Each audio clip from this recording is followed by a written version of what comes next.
This podcast is powered by the pros at Paschal Air Plumbing and Electric. Arkansas owned, Arkansas operated. GoPaschal.com. Tom, it is opening day, my man. Your Atlanta Braves are a team that will have something to say about playoff run and potentially a World Series. How do you feel about the Braves this season? Good morning, guys. I feel great. We have a good roster, a lot of pitchers. I think we're supposed to open in Philadelphia, and it might have already been postponed. I don't know. But why are we opening in Philadelphia, man? We need to be opening in Atlanta. It's warmer in Atlanta. But anyway, we should have a good team. Who can beat the Dodgers, though? That's the big question, I guess. And all that money that they spend in the offseason. I know the storyline has been on Shohei Ohtani, and we discussed that a little bit on Tuesday. But to bring it back home, still sticking with baseball, Arkansas baseball hosting a top 10 team of the LSU Tigers. What did you think about Dave's decision to shift Molina and Tygart from their typical positions, what they've been in the rotation this year? Well, he said it's nothing physical with Brady. They're working on something with his mechanics and on his release, and they hope to give it another day, I guess, to get it straightened out. And it could be a little message. You know, if you're going to walk this many people and have trouble with your control, then let's put you in the last game of the weekend slot.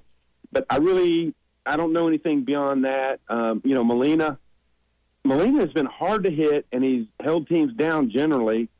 But it's the control factor, and you can see he got frustrated against Auburn when he wasn't getting some close calls, and you could just tell by his demeanor on the mound and getting out of that fourth inning when they had a lot of guys on base and he had to battle through that. That was a big deal in the final game. So look, Arkansas leads the country in ERA, and Tygart has been really sharp. He's been hard to hit. He's got a very low ERA, but you could tell he got a little frustrated too with having to come out the other day. So we'll see how that plays out, and if it works well for him, they might stick with it. If Tygart regains his control, they might move him back up.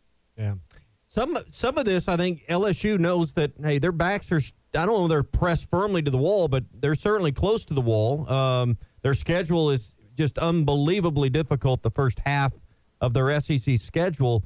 I don't know if it's a must-win, Tom, but they cannot afford to get swept this weekend in Fayetteville and at least stay in the race at this point in the West. Yeah, that's the way you think. And so they're not starting their ace Luke Holman against Hagen Smith tonight.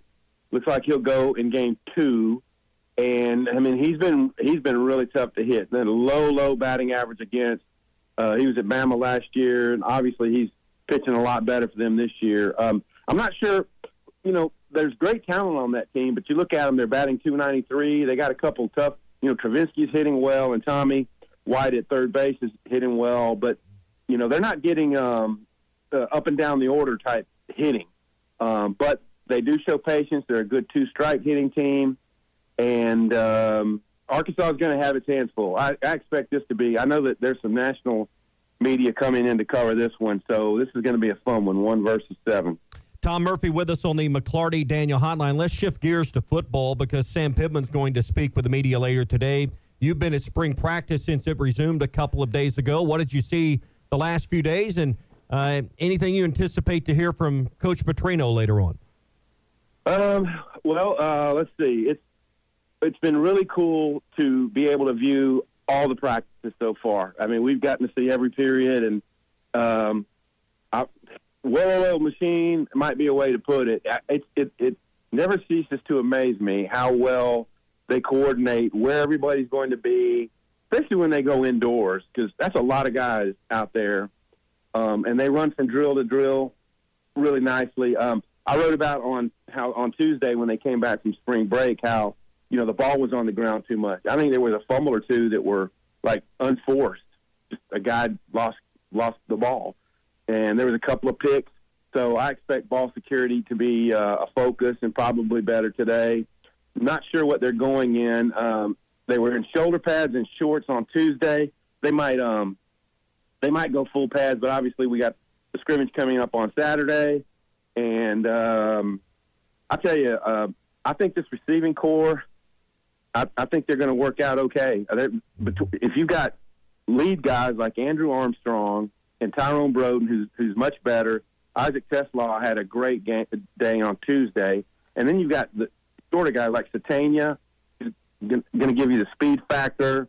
And then the younger guys like Davion Dozier, or Jadon Wilson. You got Davion Dozier and Desmond James who are coming up. There's going to be some options to throw to for Taylor Green and company. Yeah. You've watched the practices to this point. Give us the Tom Murphy depth chart in your opinion at quarterback. There's a ton of conversation around it. Who's won? A lot of people think Green. How do you see 1, 2, 3 at quarterback so far on your viewing of practice? Well, I don't think we've seen anyone else but Taylor Green take snaps with the ones, or all of Taylor Green's snaps have been with the ones. Some of the other quarterbacks might have gotten a few reps with the starting guys, but the battles really looks like for the 2 spot, and Malachi Singleton has taken more reps there than Jacoby Criswell, who in fastball starts on Tuesday just wasn't on the same page with his wideouts. I mean, the wideout's cutting in, he's throwing out, and that happened on a couple of plays on fastball. And, I mean, that's where they really focus on getting off to a sharp start. So got to clean that up. But that's the 1, 2, 3, and so far it's Green, Singleton, and then Criswell. Talking with Tom Murphy here on the McCarty Daniel Hotline. Tom, you mentioned focus. That was a word you just used. The focus right now of the athletics department is continue to improve Arkansas Edge. They've got this new Drive to 5 initiative. I don't know how many members are currently within that program. I know for Tennessee it's just under 4,000. Ole Miss has got over 6,000. Do you think that it has been successful in the first few months, in your opinion, with Arkansas Edge? Well, I think there's concern out there because when I go around and talk to folks, the worry is not being able to keep up with the Joneses in the SEC. And you know, there's some programs out there, you know, A&M and Bama and Georgia, LSU, they're not struggling to have enough money. And so the concern is that I think that's why they're promoting this drive is they've got to get stronger back in the game. I have not heard any, you know, partial numbers at this point in terms of how many people they have signed up for it, but obviously it's a very key part of maintaining in college football right now or in a college athletic. So they've got to get more on their A game to, you know, to improve the product, so to speak. And then it comes down to, well, we want to see a better football product. Well, you know, what does it take? Well, chicken or egg. It's exactly. So it's a precarious scenario right now that, you know, they're trying to get ahead of it some, and we'll see what the results on the field yield this year. But a good football season is obviously going to help with that. Yeah. Well, my old country boy math would say if they were anywhere close to their original goals, they wouldn't be rejuvenating this campaign, rebranding it, and ushering it out the way they did yesterday. Agreed with that, Tommy. Yeah, so I think that's when I go around and talk to some folks, that's the concern is that the numbers have got to get much better. BetOnline is your #1 source for all your betting needs. Get the latest odds, lines, and matchup reports for baseball, boxing, golf, and more. BetOnline continues to be the fastest and easiest way to place your wagers, including live betting and your favorite casino and card games available to play right from your phone. Head to the website or use your mobile device to sign up today and get in on the action. Remember to use our promo code BELIEVE, that's BLEAV, for your 50% welcome bonus on your first deposit. Bet online, where the game starts.